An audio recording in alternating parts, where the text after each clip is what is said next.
Hello everyone, my name is C. Ankit Agarwal and you are watching me on your YouTube channel TechG. I have heard my Prime Minister saying that 130 crore की जनता में सिर्फ 5 करोड़ लोग income tax पे करते हैं। अरे भाई, tax तो जब पे करेंगे ना जब उनको पता हो कि रिटर्न किसको किसको भरना है। जिससे पूछो उसका एक ही जवाब, अरे मेरी इनकम तो 5 लाख से कम है, why should I file my income tax return. अब क्या कहा जाए इन लोगों से। तो इसलिए to help in nation building my topic for today is who is required to file income tax return. तो अगर आप अपने रिटर्न फाइलिंग से रिलेटेड डाउट क्लियर करना चाहते हैं and want to know what are the related penalties, तो देखते रहिए मेरा ये वीडियो और हाँ, सब्सक्राइब और बेल आइकन दबाना ना भूलें।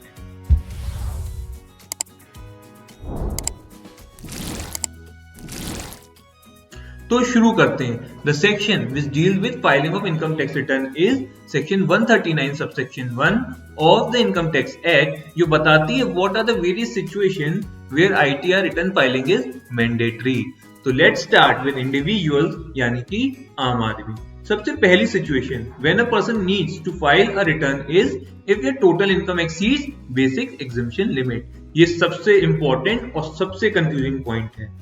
As per Income Tax Act, the basic exemption limit is 2.5 lakh for an individual, 3 lakh for a senior citizen, that is a person between 60 years and up to 80 years, यानी कि दद्दू, and ₹5 lakh for resident super senior citizen, that is above 80 years of age, यानी कि super दद्दू। इस limit को calculate करते वक्त हमें किसी भी डिडक्शन या छूट को कंसीडर नहीं करना होता, यानी कि जो भी इनकम है उसको टोटल कर लीजिए और if that exceeds the basic exemption limit then you have to file the income tax return. अब लोग आते हैं कहते हैं कि इनकम तो 5 लाख तक एग्जेम्प्ट है या मैंने तो LIC पॉलिसी ले ली है, मैं क्यों रिटर्न भरूं। तो भैया मैं आपको बता दूं कि अगर आपकी इनकम बेसिक एग्जम्पशन लिमिट से 1 रुपया भी ऊपर है and you are not liable to pay tax due to any deduction, for example ATC, तो आपको रिटर्न भर के डिडक्शन को क्लेम करना पड़ेगा। यानी कि कोई भी छूट या डिडक्शन बिना मांगे नहीं मिलती। फिर ये उसे ये ना कहना अरे मुझे तो ये पता ही नहीं था। And if you don't have the knowledge of law, इसका मतलब ये नहीं कि आप छूट जाएंगे। Next situation that is if your electricity consumption is ₹1 lakh. This mean अगर आपके बिजली का बिल 1 लाख से ज्यादा आता है ड्यूरिंग द ईयर, तो भी आपको रिटर्न कंपल्सरीली फाइल करना है। Next situation that is if you इनकर ₹2 lakh on a foreign travel. आजकल हमारे देश में फॉरेन टूर का कंसेप्ट बहुत ज्यादा फेमस हो गया। भाई साहब वैसे तो इनकम नहीं है, वैसे फेसबुक प्रोफाइल में फॉरेन ट्रिप की इमेज पड़ी हुई है। इन लोगों को मैं बता दूं कि अगर आप खर्च करते हैं more than ₹2 lakh on travel to a foreign country either for himself और for any other person during the previous year, then you have to compulsorily file your income tax return. Next situation that is if a turnover in your business is more than 60 lakh, यानी कि आप कोई business करते हैं और आपका turnover 60 lakh से ऊपर है तो रिटर्न फाइल करना जरूरी है। आपके मन में एक सवाल आएगा, गवर्नमेंट को कैसे पता चलेगा। तो मैं बता दूं कि अब एनुअल इंफॉर्मेशन स्टेटमेंट में आपकी GST की डिटेल भी कंपाइल होती है। इसका मतलब आप शेर हैं तो गवर्नमेंट सवा शेर। In the same way, if gross receipt from profession is more than 10 lakh, यानी कि अगर आप कोई प्रोफेशनल इनकम अर्न करते हैं and your turnover exceeds ₹10 lakh, तो रिटर्न फाइल करना जरूरी है। Next situation and a serious one that is if you deposit more than 1 crore in a bank account, यानी कि अगर आप अपने सारे बैंक अकाउंट में इंक्लूडिंग योर करंट अकाउंट और योर पोस्ट ऑफिस अकाउंट जमा करते हैं मोर देन 1 करोड़, तो आपको रिटर्न फाइल करना कंपलसरी है। इसी सेम लाइन में एक और situation that is if deposit in a saving bank account is ₹50 lakh और मोर। भाई क्या करना चाहते हो, साल में 50 लाख अपने सेविंग अकाउंट में जमा कर दिया और फिर भी रिटर्न फाइल नहीं करना चाहते। अब आगे से ध्यान रखना, अब सब कुछ आपके एनुअल इंफॉर्मेशन स्टेटमेंट में दिखता है, इसलिए रिटर्न जरूर फाइल कर देना। Now, next situation, if you have any asset outside India, that is, if you are a resident or a ordinary resident individual in India, और आपके पास कोई asset है outside India जिसमें आप beneficial owner हैं या registered owner हैं या आपके पास कोई signing authority related to account है, then you are liable to file return compulsorily. Now, the next situation, that is, if TDS and TCS is deducted. क्या टीडीएस कट गया तो हम रिटर्न फाइल कर दें? ये तो बड़ी नाइंसाफी है। अरे भाई रुक जा, सुन ले।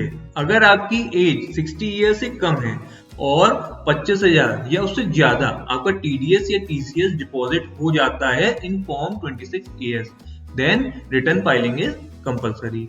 इन द सेम मैनर, अगर आप सीनियर सिटीजन है तो ये लिमिट 50,000 की है। अरे भाई वैसे भी इतना मोटा टीडीएस काटा है तो रिटर्न तो भरना ही है। रिफंड क्लेम करने के लिए हमको कौन सा टैक्स देना है? Last but not the least, if you have any loss और आप उसको अगले साल कैरी फॉरवर्ड करना चाहते हैं, इन दिस सिचुएशन रिटर्न तो भरना ही है, पर टाइम से भी भरना है, otherwise no carry forward of loss. Late return filing के कुछ एक्सेप्शंस भी हैं, जैसे कि लॉस फ्रॉम हाउस प्रॉपर्टी या डेप्रिसिएशन या फिर previous year losses can be carry forward if return is filed late, मगर रिटर्न भरना कंपलसरी है। अब यहां तक तो हो गई इंडिविजुअल्स की बात। अब बात करते हैं अदर देन इंडिविजुअल्स, यानी कि अगर आप एक कंपनी है या फिर एक फर्म है इंक्लूडिंग LLP यानी कि लिमिटेड लायबिलिटी पार्टनरशिप, या फिर कोई हिंदू अनडिवाइडेड फैमिली है या AOP है या BOI है and your income exceeds the prescribed limit, या फिर आप कोई ट्रस्ट है and your income exceeds the prescribed limit without taking the benefit of section 11 and 12, तो भी आपको रिटर्न फाइल करना कंपलसरी है। अब बात करते हैं लेट फाइलिंग की, that is if the tax payer file an income tax return after the due date, a penalty of ₹5,000 shall be paid. मगर अगर आपकी इनकम 5 लाख से कम है तो पेनल्टी ₹1,000, यानी कि कुछ तो देना ही पड़ेगा। ये तो एक ट्रेलर है, पिक्चर अभी बाकी है। क्या मतलब ये कि tax department can even issue a notice asking why you have not filed your income tax return and your reply is not satisfactory, तो बाकी आप खुद ही समझदार हैं। तो what is the final conclusion? अब तक तो आपने समझ ही लिया होगा कि गवर्नमेंट तरह तरह से आपको रिटर्न फाइल करने के दायरे में लाती जा रही है। Now government has also developed a very good artificial intelligence which records all your transactions and compile it in annual information statement. So I would suggest that कि now instead of playing hide and seek with the government, it's better to file your income tax return. और हाँ, ऊपर दी गई situation are not exhaustive and it's discretion of government to exclude or include more criteria for submission of your return. It's our duty to file our income tax return and pay our taxes on time and to ensure to become a part of development of our country, as taxes plays an important role in development of our country. तो आप क्या सोचते हैं इस video के बारे में? मुझे कमेंट कर जरूर बताएं। वीडियो अच्छी लगी हो तो लाइक करके मुझे एनकरेज करिए और हाँ, सब्सक्राइब और बेल आइकन दबाना ना भूलिए। मैं जल्दी मिलूंगा एक और नई वीडियो के साथ। Till then, thank you and stay connected.